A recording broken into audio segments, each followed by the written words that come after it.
مرحبا بكم في النقاش.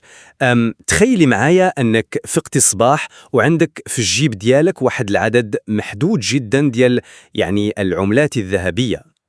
وهاد العملات ما كيشريوش حوايج مادية، ياك؟ تماما، هما كيمثلوا الاهتمام ديالك، طاقتك النفسية والقدرة ديالك على التفاعل مع العالم. في العادة حنا كنرميو هاد العملات على أي حاجة كدوز قدامنا، بحال شي تعليق مستفز في مواقع التواصل، ولا زحام في السير، ولا حتى شي زميل في العمل رمى ليك شي كلمة خايبة. بالصح. النتيجة هي كيساليو لينا هاد العملات قبل ما نوصلوا لداك الشيء اللي فعلا عنده قيمة. اليوم غادي نغوصوا في واحد المادة معرفية اللي دارت ضجة كبيرة، كتاب فن اللامبالاة ديال مارك مانسون. اللي هو كتاب قلب بزاف ديال المفاهيم ديال التنمية البشرية الكلاسيكية. والسؤال الجوهري اللي غادي نناقشوه هو: واش تبني المشاعر السلبية وتقبل فكرة أننا أشخاص عاديون هو الطريق الحقيقي للحرية النفسية؟ أنا الموقف ديالي واضح، كنشوف أن اختيار المعاناة بوعي وتجاهل الإيجابية السامة هو قمة النضج. أنا كنشوف هاد المسألة من زاوية مختلفة. أنا متفقة معاك في جزء صغير، وهو أن الإيجابية المفرطة ولات وباء، ولكن هاد الفلسفة ديال لا تحاول كتحمل خطر كبير. كيف زعما؟ راه هاد التوجه يقدر يجر الإنسان لواحد اللامبالاة سلبية كتقتل داك الدافع الفطري نحو العظمة. التطور ديال البشرية تبنى على أكتاف أشخاص رفضوا رفضاً قطعاً أنهم يكونوا عاديين. كنفهم التخوف ديالك، ولكن المشكلة هنا هي أننا كنفهموا لا تحاول كدعوة للكسل. الفكرة مبنية على مفهوم سيكولوجي سماه ألان واتس قانون النتيجة العكسية، اللي هو ملي كتكون الرغبة ديالك في التجارب الإيجابية قوية بزاف، هاد الرغبة في حد ذاتها كتحول لتجربة سلبية. الدماغ ديالك ملي كيركز باللي باغي يكون سعيد كيرسل رسالة للعقل الباطن كتقول أنا دابا راني حزين وناقص. بلاتي عافاك، انت كتقول باللي الرغبة في التحسن هي إقرار بالنقص، يعني هي تجربة سلبية. واش طموح ولا مرض نفسي؟ لا، ماشي طموح، الهوس بالكمال هو المشكل. قبولك للنقص ديالك هو اللي كيعطيك راحة نفسية. السعادة كتجي من الدوبامين اللي كيفرزو الدماغ ملي كنحلو مشاكل جيدة. واخا أنا معاك باللي الهوس بالكمال كيؤدي للاكتئاب، ولكن فاش الكاتب كيقول لا تحاول هو كيضرب في الأساس السيكولوجي ديال الدافع البشري. كيفاش كيضرب فيه؟ تخيل معايا علماء بحال ماري كوري أو أينشتاين لو كانوا طبقوا فلسفة أنا شخص عادي وما غنحاولش، شكون كان غيكتشف الإشعاع الذري؟ العظمة كتجي بالضبط من ديك الحالة ديال عدم الرضا على الواقع. هذا المثال ديال أينشتاين ممتاز، حيث هو بالضبط كيفسر الفرق بين التركيز على النتيجة والتركيز على العملية. اشرح لي أكثر. أينشتاين ما كانش كيجلس قدام المراية وكيقول خصني نكون استثنائي، كان مهووس بحل معادلات معقدة، حيث كان كيستمتع بديك المشكلة الجيدة. وهنا الكاتب كيعطينا قصة الكاتب تشارلز بوكوفسكي. القصة ديال القبر ديالو. تماما، بوكوفسكي كان مدمن ومرفوض لعشرات السنين. ملي نجح وصى يتكتب في قبره لا تحاول. هاد الكلمة معناه ما تحاولش تكون شي واحد آخر، تصالح مع أسوأ ما فيه، وهذا هو التنوير العملي. اسمح لي، ولكن هاد الاستشهاد ببوكوفسكي ديما كيستفزني. واش حنا فعلا خصنا ناخدو مبادئ السعادة من شخص مدمن ومسيء للناس اللي دايرين به؟ الكاتب ما طرحوش كقديس، غير كحالة دراسية. ولكن راه حتى ملي وصل للشهرة بقى كيهين القراء ديالو.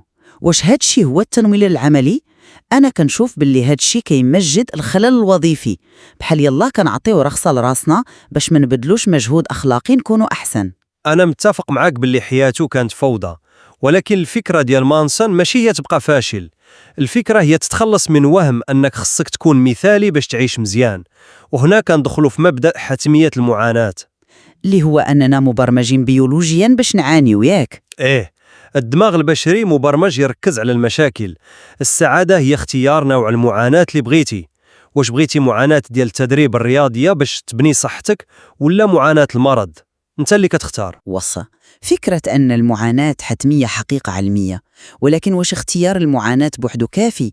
خليني نفكرك بقصة الملازم الياباني هيرو أونودا اللي مذكورة في المادة. أونودا اللي بقى في الغابة 30 عام. بصح هاد الملازم سالة الحرب العالمية هو بقى مخبي في الأدغال ديال الفلبين، كيعاني من الجوع وكيتقاتل مع الفلاحين وكل شيء هادشي حيت اختار ديك المعاناة إخلاصا لإمبراطورية طاحت. وشنو الاستنتاج ديالك من هادشي؟ السيد ضيع 30 عام من شبابه كيعاني من أجل السراب. هذا مثال باللي الإنسان يقدر يختار المعاناة ديالو بدقة، ولكن ديك المعاناة تقدر تكون مبنية على وهم. اختيار المعاناة بوحده ما كيعطيش معنى. تماما. هاد النقطة اللي وصلتي ليها هي جوهر الفكرة ديال مانسون، هي اللي كتشرح الفرق بين القيم الجيدة والقيم السيئة. زعما أونودا كانت عنده قيمة سيئة؟ أكيد، هو ما عاناش حيت المعاناة خايبة، عانى حيت اختار مقياس سيء.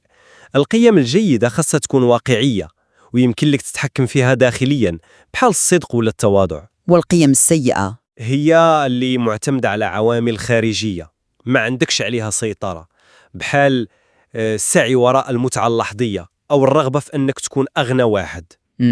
مفهوم. ولكن خلينا نضغط على هذه النقطة ديال المقاييس ونمشي لبعد أعمق. ألا تظن أن هذه الفلسفة ديال تقبل الوضع هي في حد ذاتها امتياز طبقي؟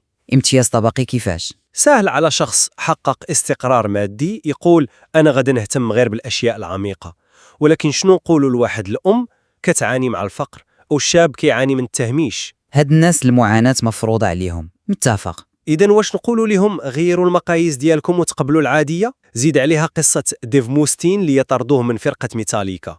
هو اختار مقياس قاسي وهو أنه يفوتهم في النجاح، واللي هو مقياس سيء حسب الكتاب. ولكن هذا المقياس السيء هو اللي خلاه يأسس فرقة ميغادث ويبيع 25 مليون ألبوم. بلا هاد الهواس موستين كان غيستسلم وننساوه. البشرية كتحتاج للغضب باش تدفع عجلة التطور. له الواقع ديالك. الكتاب كيقول باللي المعاناة المادية حقيقية، ولكن ملي كنزيدوا عليها مقارنة راسنا مع مشاهيري السوشيال ميديا كنزيدوا معاناة نفسية فوقها. يعني اللامبالاة هنا هي تجاهل المقارنات الخاوية. تماما، باش نوجهوا ديك العملات الذهبية للعمل اليومي اللي غيخرج داك الشاب من الوضع ديالو. أما بالنسبة لديف موستين هذه قصة ديال عجلة المتعة الوهمية. كيفاش وهمية وهو باع 25 مليون ألبوم؟ حيت في 2003 في لقاء صحفي بكى واعترف أنه باقي كيحس براسو فاشل. علاش؟ حيت ميتاليكا باعوا 180 مليون، ربط السعادة ديالو بعامل خارجي. بحال اللي كيشرب ماء البحر باش يحيد العطش. بصح مانسون كيقارنوا مع بيست اللي طردوه من فرقة البيتلز. بيست داز من اكتئاب، ولكن بدل المقاييس ديالو وركز على عائلته، وصرح من بعد بلي هو أسعد بكثير من اللي كان غيكون عليه كون بقى في الشهرة. واخا أنا متفقة باللي المقاييس الداخلية كتجيب سلام نفسي، ولكن هاد التركيز المفرط على التحكم الداخلي كيوصلنا لواحد المحور خطير في الكتاب اللي هو التفريق بين الخطأ والمسؤولية. محور مهم بزاف هذا. مانسون كيقول أننا مسؤولين بنسبة 100% على كيفاش كنتعاملوا مع أي حاجة كتوقع لنا. هادشي نظريا زوين، ولكن واش ماشي هو لوم الضحية؟ لا، ماشي لوم الضحية نهائيا. تخيل معايا شخص تعرض لظلم مؤسساتي أو حادث دمر ليه حياته بسبب إهمال شخص آخر.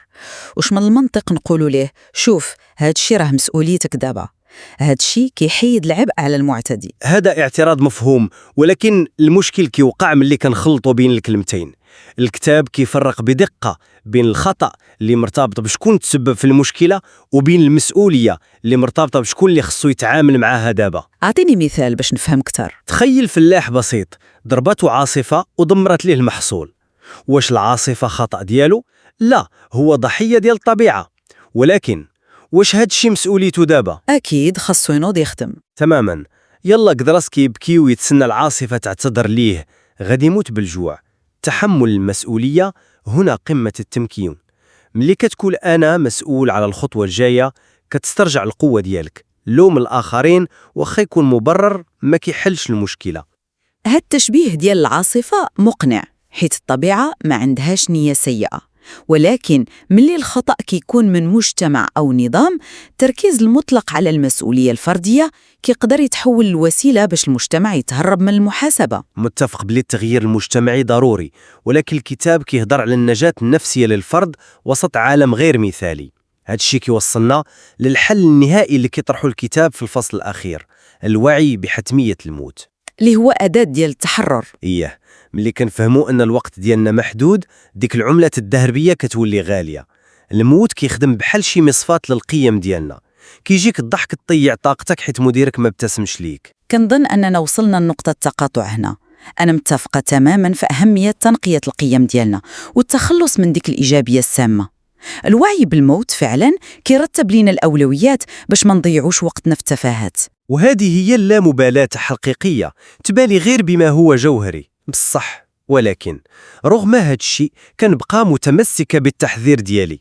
خصنا نكونوا حذرين باش هاد التصالح مع العادية ما يتحولش لذريعة مريحة للهروب من الألم الضروري اللي كيصنع طموحات استثنائية. العالم كيحتاج اللي كيهتم بعمق باش يغير الواقع، وهذا هو الجمال في حال هاد النقاشات. كتخلينا نعودوا النظر في البديهيات اللي كبرنا بها.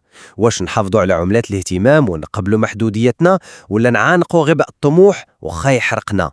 هاد المادة كتقدم نظرة واقعية وصادمة، وفيها بزاف ما يتكشف في مستويات أعمق من التحليل النفسي. أكيد، وكما العادة الجواب النهائي كيبقى عند المستمع باش يقرر بوعي كيفاش يصرف ديك العملات الذهبية. شكرا لكم حيت كنتم معنا في هذا النقاش.